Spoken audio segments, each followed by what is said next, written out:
my friends, to the Swiss Power IT leaders share the insights with other leaders and others that want to lead. My name is Carlos Vargas, and as every week, wait, do we have a feedback? Feedback. Or that's Howard? It's Howard. What did I do? I thought that, yeah, because sometimes you like make fun of me, so I'm like, It's true. wait, Sometimes I do. I did not this time. Yeah, I took vacation this week, but not that much vacation. Ventriloquist Howard coming to the table. Yeah, no. Wait. This week I'm working on fun and interesting projects. what is fun and interesting in the middle of winter for you? Well, yes, I middle of winter in Denver means the fun and interesting projects are all done inside, very distinctly inside, and so I was making these. Anything for D&D or something? No, so this is my favorite 3D printing project, and what caused me to finally give in and buy a high quality 3D printer. So this is a system called Gridfinity, right? And what it is it's a standard open source project for organizing things. So this is a base plate. So you put this base plate down, and then there's about 25,000 of these, which are just Gridfinity. See, it matches. They line up there and then lock into place.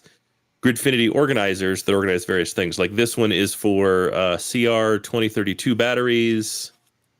And you have so many of those, you require a relatively large. Yes.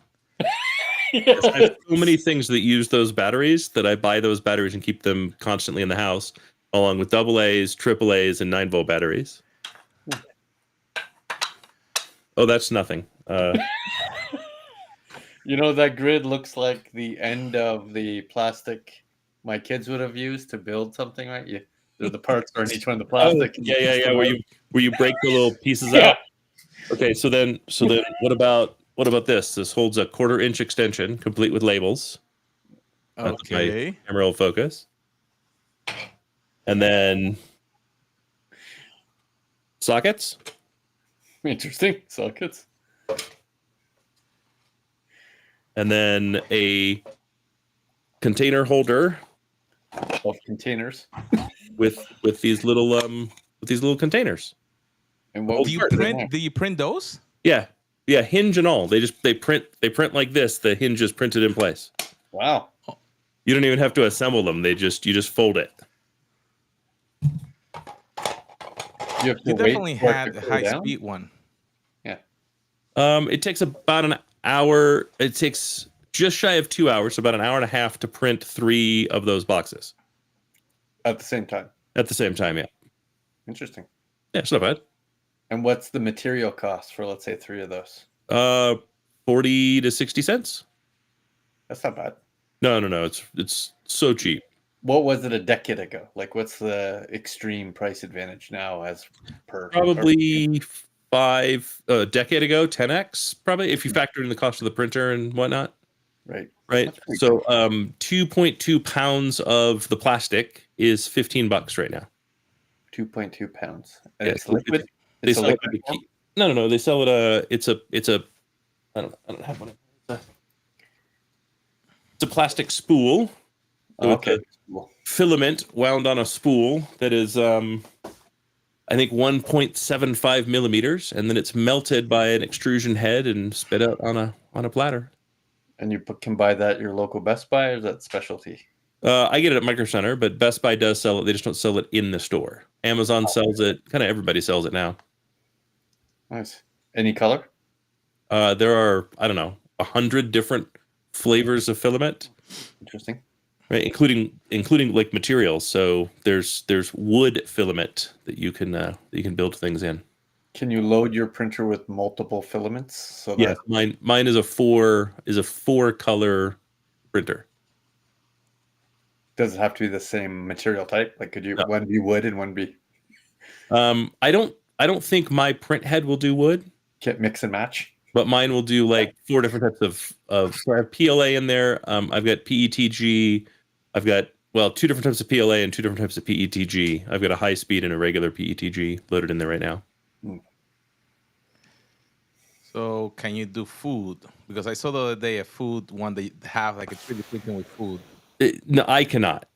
I'm also like, I'm not sure how the food stuff like works, nor would I remotely believe that it would taste any good. Like, Yeah, it was, I saw one with chocolate, and the chocolate looked interesting. What they were doing with it. ch- ch- ch- the problem is the temper point of food, and I'm not sure how. Like, I'm not sure how you manage all of it. Right. I don't know enough about the food process. Chocolate might be one of the few things that I could see legitimately working, because the temperature of chocolate, the temper point for temperature of chocolate is relatively consistent, and so you're not going to destroy the chocolate by melting it. But Right. most food, if you got it up to the temperature necessary for the extrusion process, you would destroy it, and it would taste like, I don't know. It would taste like butthole. I don't know. It would be so bad. So you could do Easter morning live. You could just do Sure. Start printing it like when the kids go to sleep. right. Right. Just let it go. Four bunnies at a time, right? Yeah. I just had a terrible thought though. I could totally do that, but all the buddies would have middle fingers. It'd be the strangest. So you're having fun with that, but about this time of the year, normally tech leaders have a different feeling. They're like completely wiped out. Yeah. There's a reason I took this week off, and I'm not going anywhere. I don't have family things I need to do. Right. I took this week off because I get to the melting point and just go, yeah, I'm taking some time off. So, that's what's happening. Yeah. Two things are happening at once. Thing number one is completely within your control, and shame on you, shame on us for not doing it, which is taking enough vacation, right? It is a habit of a CIO and CTO, technology executives as a whole, to delay, and push it to the end and not take it all and let it carry over, or you use it or you lose it, and it's a shame, right?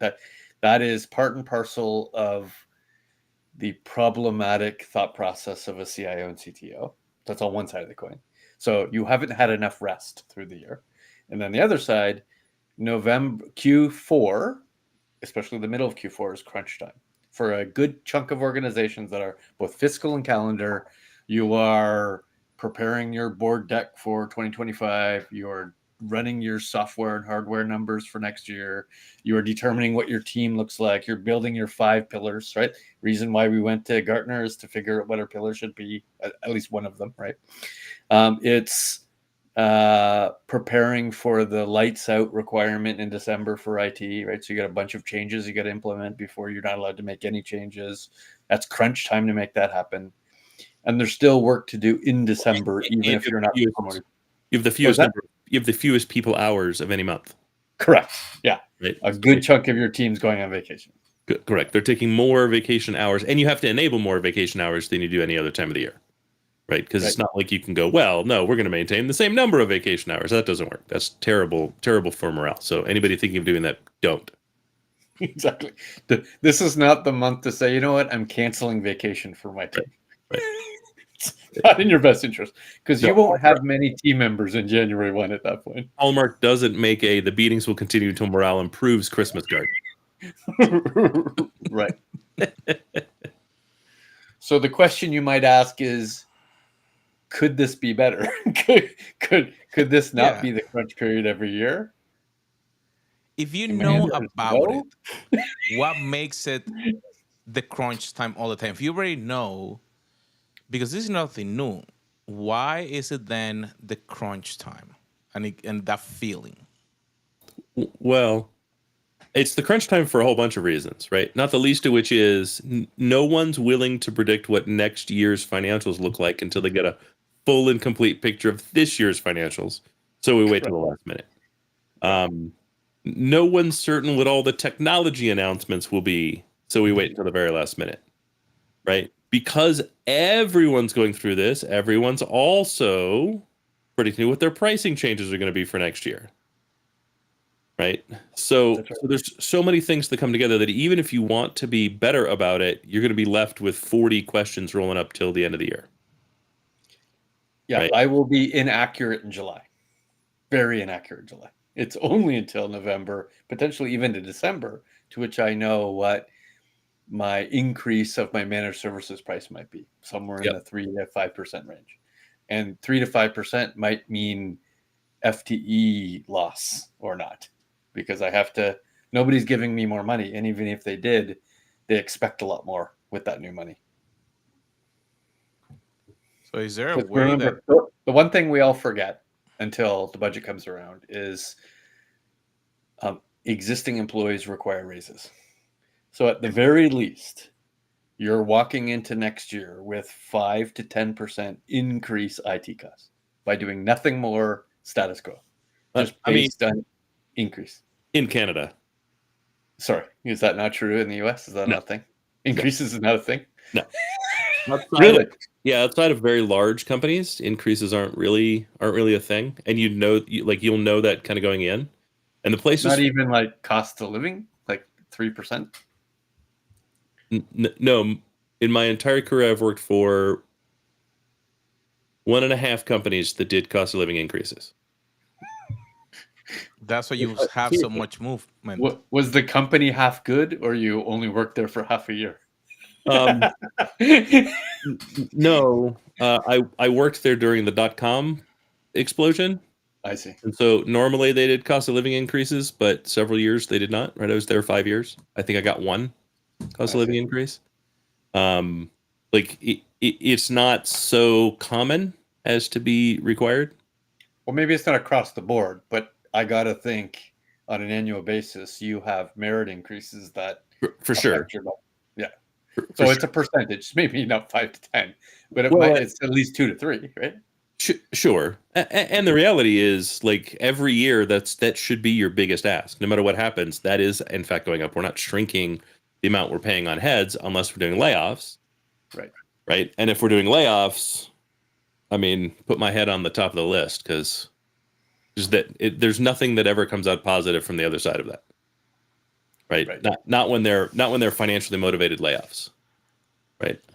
Like, I get we're gonna go in a different direction. I get we're gonna change our operating model. Like, I get those things, and so that stuff kind of has to happen. But it always worries me when I see layoffs happen and management stays in place. Especially since we see the percentages, right? So if the average percentage growth of an organization is somewhere in the 5%, and the average increase of IT spend is somewhere in the 4% range, that would suggest that the IT spend as a percentage of revenue is not keeping up to pace with the organization as a whole. So holistically, regardless of any new money you get, you have less than you need to keep up with the organization. Always. Yeah. Always. I've literally only known one organization my entire life that has had enough budget to do the job. One. I didn't work there. They were a customer of mine when I worked at a small bar. You looked at them through the window and yeah. Well, the guy offered to hire me, and I really should have taken him up on it. But his job was to spend money, in his own words. He says, I have an unlimited IT budget and I take advantage of it. Unlimited IT budget. This was the late 90s, and he had battery backups to run his entire data center for 24 hours. Okay. Has to be the most wasteful thing I've ever seen anybody spend money on. Interesting. Yeah. So if you know why did you do that? Why was that your choice? And he went, well, I didn't know what else to do with it. Just had spare battery capacity. you have a budget, at least something you're saying, because you guys are throwing out numbers, percentages. So you have at least I don't want to say consistent, but there's a percentage that you already have an idea of what it may go up. If you know that detail, can you ahead of time be planning so then you don't get so on the crunch time? Yeah, but the crunch time's in the details. It's not in the big numbers. That's right. Right. The crunch time isn't the $500 million that you have. It's the difference between 495 million and 535 million. Right. Right.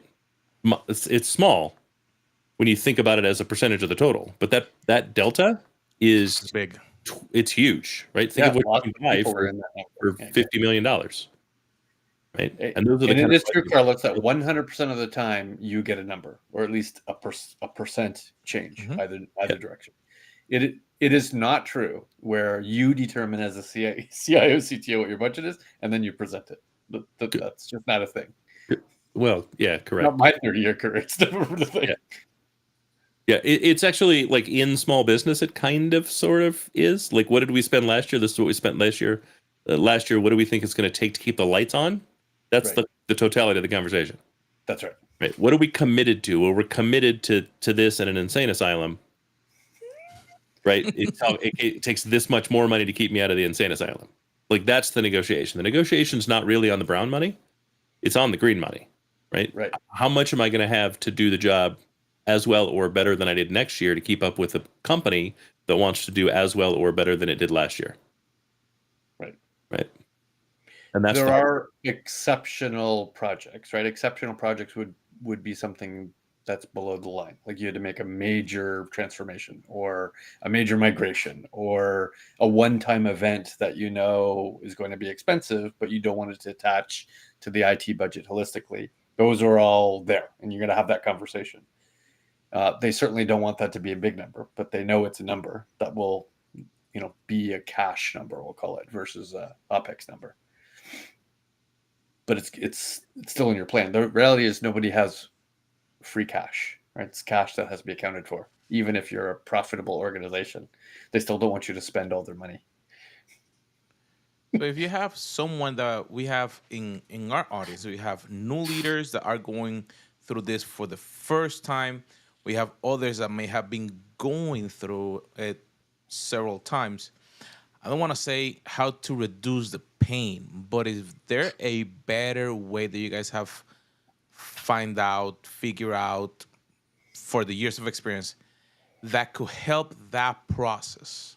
So I have something to make it less stressful, right? So Okay. the most stress you can have is to battle your CFO. The least stress you can have in that situation is partner with your CFO, right? So like a battle like Tyson versus Paul yeah, don't or do something that. like that? No. Don't go to war with your CFO because Yeah. you will not win. And a real battle. Right. Right. Like I don't know, Tyson Douglas circa 1995, whenever that was, like not Tyson at 60. Tyson Paul, is that what is it? Yeah. Yeah. I mean, so there's a few things you can do, right? Not the least of which is, yes, partner with your CFO. Your CFO should be your most valuable ally. It doesn't always work that way, but they really should be. And you should constantly be trying to make that happen. The second thing you should do is by August, you should be at about 92% accuracy. Yeah. Right. Like if you don't have a pretty set plan, I'm set to greater than 90% by, let's say, mid-October, you're spending way too much time sleeping. Right. And then you should know, okay, so now there's 10% unaccounted for. And let's call that I get 95% what I got last year, I get 105% of what I got last year. It's not going to fall inside or outside of those numbers unless there's a huge red flag. Right. And even a small partnership with your CFO should lead you to understand where the number is going to fall. Right. Right. So then you're talking what are you going to do with 5% less money when you do with 5% more money? You should kind of have a little scratch list. And you can be prioritizing those things, right? This is the of the 5, if I get less money, right? Here's the least damaging to most damaging kind of in order.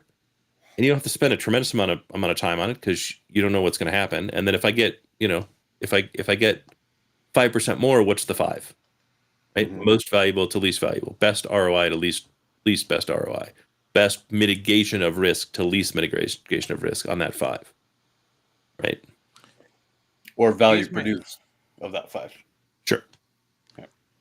Is a bigger change on the outside tools or spend to support the organization, or you guys seen that, like you mentioned, Paul, internal changes for budget, for paying the FTE, maintaining them? Which one changes more? The most difficult thing you can do is add a headcount Or remove. or remove. Yeah. Any change to headcount is the most difficult thing you can do. And for IT, it doesn't matter whether it's in your department or outside in total. It just matters that the organization is changing the headcount, right? Because that's going to be painful for you, kind of regardless. And if you ever want to test the efficacy of your budgetary planning, tell me how much a single employee costs in your organization to the dollar on an annual basis. Right? That means you have to know every single SaaS license that person's going to consume, in addition to their hardware spend, their ancillary software spend, and any other tech-related expenses that crawl back to you in any way on the tech spend. So if you supply a cell phone, as an example, right? The detail required to do that, most organizations aren't great at. Right. Think of a CFO, they look at an FTE as a perpetual OpEx spend with no end date. It's nothing's optional. Well, they should. Yeah. Right. It's the only contract you can't get out of. Exactly. That's how they see it, right? Versus software, hardware, services, I can get out of those, right? It might be annoyingly painful in the short term, but I can absolutely not buy stuff. Yep. That's the easy thing to do, right? So they look at that and say, you want 5 FTE, that's an investment of 10 years times 100. That's how they see it, right? Which is why it's so difficult. And I buy that. And your relationship with the CFO needs to also appreciate that reality, right? Is you're increasing the organization forever. Like, think of it in those terms. Correct. Also, like, let's not be dicks. You're making a promise to people that they'll have a home forever. Right? They no longer wish to have a home. Because if you make a promise any other way, then 1, you're a dickhead, and 2, you've hired the wrong person. Right? Because if you're like, well, I mean, they'll be here for 2 years. You've now done a disservice to the company and the entire team, because you know they're not the right person. They're just right today. Right. Don't plan for them to leave. Correct. That's not in your best interest. Correct. Plan for them to leave when they're between 65 and 72. So if you're hiring somebody who's 30, they're going to be around for 35 to 37 years. Right. Or 35 to 42 years, I guess. Right? Like seriously plan for people to be around until their Social Security retirement. Is that still a valid number to expect that the people will stay for the longer? But it doesn't matter. I have heard that it makes no difference, right? Because let's say somebody wins the lottery and they leave tomorrow. I still got to replace them. There's still going to be a head that fills that slot, right? So it is truly perpetual. But then again, right? Also plan that people will have a home with you until they retire, whatever that is. It doesn't matter, right? But you're hiring the people for the long term. You're opening the role forever. Yeah, see it like this. I'm hiring Sally and Henry. Sally and Henry are going to do work. So if Sally and Henry leaves, I now have to figure out how to do that work, which means I need to replace them. So CFO doesn't see Sally and Henry. They see a role you just created that now will exist forever. Correct. Because it's incredibly difficult to remove a role because people do work, right? A substantial impact will occur if you have to remove the role, which is why removing a role is the second most difficult thing to do. Interesting. So that's why you guys are so tired. You have like the bags going. The CEOs, CTOs have the bags. Because that's one more item than your actual day job, right? So if your actual day job is 60 hours a week, right, and then you haven't taken enough time off in your year, you're already tired, and then to add this on top of it, which is a complex, excruciatingly emotional process. Let's not beat around the bush here. It's not just open up a spreadsheet and run on the numbers. You're talking about individual people all the time. You're going back and forth with the executives, with your peers. You're having conversations about lives, right? Yeah. And what has to happen to them over time. And then at the same time, you're thinking to yourself, I can't just go to day with these people. Some of these people have to succeed me. Some of these people have to learn. Some of these people have to potentially be removed and replaced by somebody else because they're not, like, all of this is part and parcel of the same budget conversation. It's not just the spreadsheet that matters here. Yep. Yeah. So and God forbid you're attached to a sales organization in any way. right? Because it's also the end of fiscal, where now you're going to be pulled into more conversations to help pull an account across the line, to help solve whatever the thing is that's keeping a massive renewal, right? All the things that are necessary, trying to capture any leftover revenue of all of the other people whose budget expires on December 31st, right? While at the same time getting ahead of those things, so we have a really good first quarter, right? While at the same time, your vendors to which you buy from have end of year sales. Correct. And So end of year that- pressures. Now there's a lineup in your office about things that you should potentially buy because it's slightly cheaper in December than it is in January. Yeah, and there's that negotiation of everybody that has a project that's going to finish fourth quarter or finish first quarter is in your office going, "Hey, I think we need to get it done at this time," and you're now you're doing that last minute kind of card shuffle of, well, if I pull this one in, I can save 6%. If I slide this one out, it only costs us 2%. Right. And all the politics and all the politicking that goes along with that as you give people good news or bad news. Which could be either way, right? Good news could be I've pushed it out. Good news could be I've pulled it forward. Bad news could be I've pushed it out. Bad news could be I've pulled it forward. Right. So can you pull someone or a specific set of skills to help you through this process? So it's not a solitary, you're the only one, or the leader is the only one taking all the work for this, so you don't get so burned out. Sure. In which case there's 2 of you burning out, or 3 of you, or 4 of you, or 5 of you. Right. Like share the wealth as much as you possibly can. But also the decision's still on you. Yeah. The decision is you, Right. but So you get to you can have other people help with the work, right? And the kind of stress and strain that goes along with that, but the stress and strain that goes along with the decision making and being responsible for it, there's no one else that can help you with that. yeah. I mean, there It's is. you. His first name is Jack. His last name is Daniels. He lives in Lynchburg, Tennessee. And I don't know, Howard, if you experience this, but in most other IT technology decisions, I kind of like options in front of me, right? Because there is not one way to solve problems. There are several ways to solve problems, all having different risks and rewards, right? This is the only time where I don't want options in front of me, because people-centric options are more stressful, not less stressful, right? So I could change Peter for Paul. I could make Peter a VP. I could do a whole bunch of things with Peter. That is more difficult to think through than the one thing I should do with Peter. Um, And at 1,000 people, in the I calendar. now have 1,000 balls of light I'm trying to do. Yeah, no. At 6 weeks to D-Day, I don't want options anymore. It's Right. green lights and red lights, not here's a bunch of yellows. Right. Right? Green lights or red lights. There's no other lights T-minus 6 weeks. Right? In August, I wanted to see the field. Sure. Right? In June, I wanted to see the potential. Right? Which is weird. We spend 6 months planning, which means we only have 6 months to see if it's actually fruitful. True. It's supposed to be a whole Right. 12 months, but we actually start a lot of our strategy in like May, June, July. Right? Like we know directionally what's going to work. We know directionally what's not going to work. What are we hitting? What are we not hitting? Like all of those things we're already working on in June and July because we've started our planning.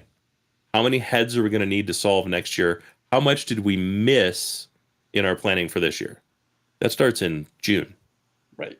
Yeah. What promises did I make that it is clear to me that I'm not going to make? Yeah.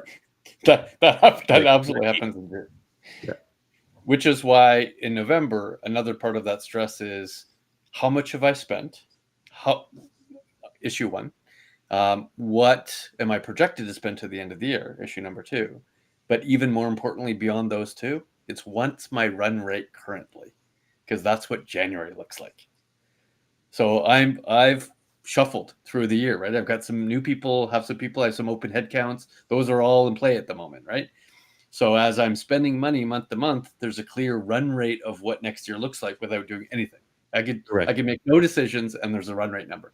Sometimes that's good. Sometimes that's a bad number.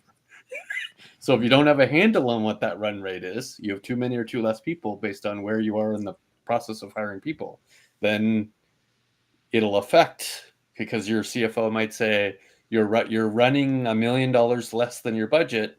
I am now going to plan for $1 you to million run less than your budget. Yeah. right, because that's where you are right now. Yes. Even though you have Remember, 15 open headcount. yeah. Remember, you're paid to be financially accurate.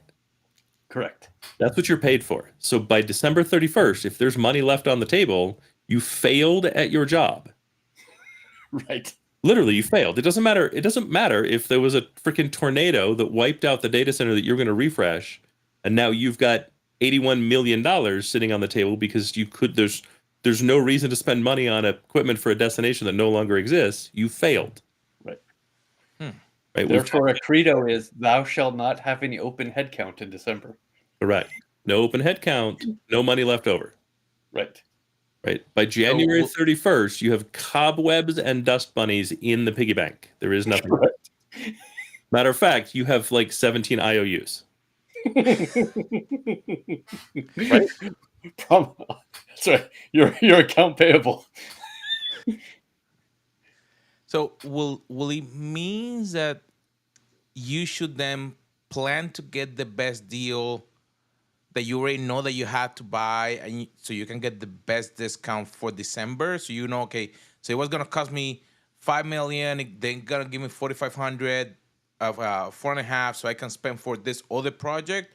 Or how do you balance that part so you know that you're making those sound decisions? Because one thing is spending it, but like if you know that you can get a discount to use something else. Unfortunately, some of it is that. Some of it really legitimately is. The reason everyone races to spend money in December is because we don't really know what things are going to cost. We've just projected. Right. We've projected that this is going to happen and this is going to happen and this number of people we're going to have to give raises to. That's never right. It's never right. Right. So-and-so who was a really good employee, who was right at what I needed, what I had planned on. They'd been here for 7 years. They had a life event. It changed. They're no longer here. I've had to replace them. Well, the market changed and that role now cost me 30% more than I was paying that person. Right. I didn't not pay that person 30% because I was a dick. I didn't pay them 30% because, well, one, I'm not perfect, so I don't know what everybody's market rate is at every particular minute. But two, I didn't have the budget. Right. Or, hey, there's a thing that happened in Taiwan that has now affected DRAM prices, that has now affected SSD prices, that has now affected whatever. And the ripple effect of it is costs are going up. Right. Everybody currently planning for the tariffs that Trump has said he's going to put in place is effectively going to their CFO and saying, hey, by the way, all of my IT hardware is going up by a minimum of 10%. It might be as much as 30. We don't actually know. Please plan accordingly. And the CFO is going, no. That's correct. Right? You're going to have to deal with that. Correct. Sounds like you're just going to have to make that dollar spend like $1.30. Right. Which is, we all know ridiculous, but that's the job. So that's why this is so stressful, right? Because you roll up going, well, I kind of figure all this stuff's going to hit in December. I need a little bit of buffer left over. And then you go, crap. Not only did I save 4% buffer, but I'm actually coming in short anyhow. So instead of having that 4% left over to spend extra in December, right? I actually have like 9.5 left over. Now I'm in a panic. What can we pull back into this year and get spent now so that we're able to be on fiscal plan? What is that going to do to next year? Is everybody ready for it? Or the other way around, right? Holy crap, I've got stuff hitting, right? And that's where some of the late nights really do come from. Some of the late nights are vendors going, hey, I know you have this thing in Q1. Can we get it done this quarter? And you going, well, I don't have the money for it. But if I sign on December and the invoice hits in January, which budget does that count under? And then making phone calls to your CFO going, hey, according to GAAP rules, which way does this hit? Does it hit when I sign or does it hit when we receive the invoice? Right? Like, what are the things we can play? Okay, so if I sign in December, the vendor gets to count it, but the contract start date's in January, so I get to count it. All right, so these are the fun things we now have to do. Great. I got to get on the phone. Now I get legal on the phone. Now I got to get procurement on the phone. You know what I mean? Like, that's why this is all stressful, is because everyone has a job to do and all of it ultimately nexuses on your desk. And as Howard said, with half the staff, because December is key point, right?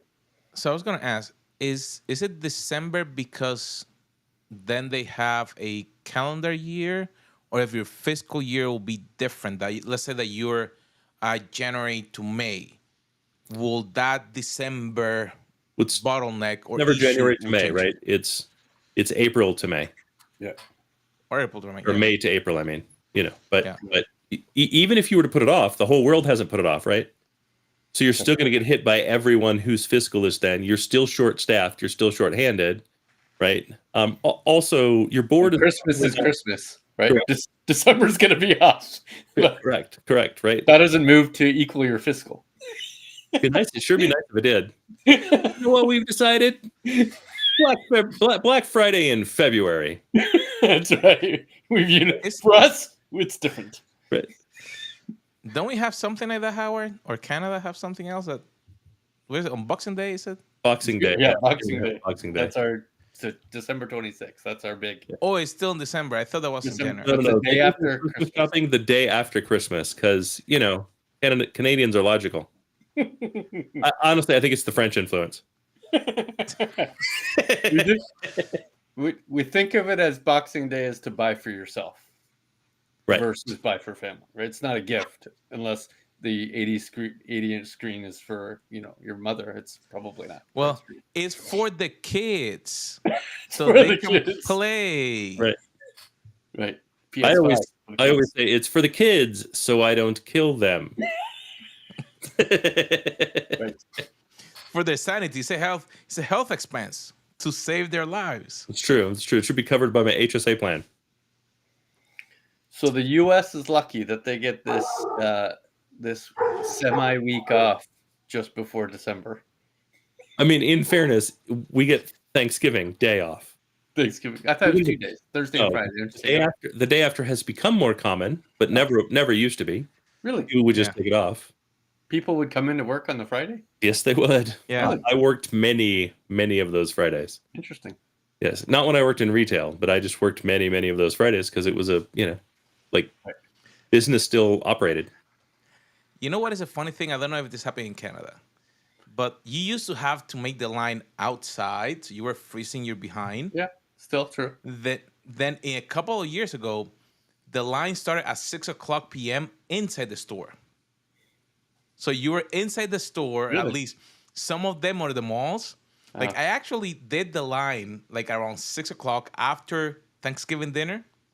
You go 6:00 inside, and you're going like inside. You cannot like touch the Apple anything. store in a mall or something. Yeah, you cannot touch anything. Everything was wrapped.